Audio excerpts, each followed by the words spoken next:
La tournée diplomatique de Jared Kushner au Moyen-Orient démarre ce dimanche et elle a divers objectifs. Tout d'abord, convaincre certains des dirigeants les plus importants de la région, à commencer par l'Égypte et la Jordanie, d'assister à la cérémonie de signature à la Maison-Blanche de l'accord de normalisation des relations entre Israël et les Émirats arabes unis. Jared Kushner a aussi l'intention d'évoquer la possibilité d'autres accords de paix, notamment avec le Soudan et pourquoi pas aussi avec Bahreïn, le Sultanat d'Oman et le Maroc.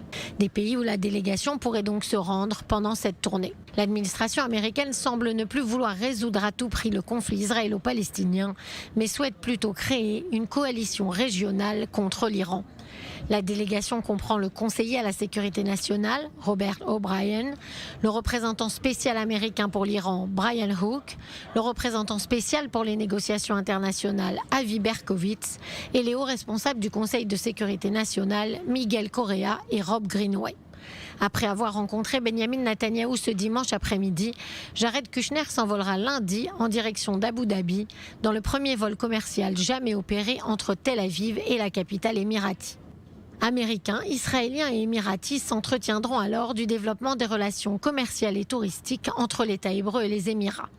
L'atmosphère très positive qui a suivi l'annonce du rapprochement entre Jérusalem et Abu Dhabi a été quelque peu atténuée dernièrement par l'affaire de la vente potentielle des F-35 aux Émirats par les États-Unis. Une transaction que Jérusalem voit d'un très mauvais œil, considérant qu'elle remettrait en cause sa supériorité militaire au Proche-Orient. Même si les Émirats ne sont plus un ennemi, Israël craint un changement de régime ou d'orientation politique aux Émirats, ainsi que d'éventuels espions iraniens vivant dans le pays.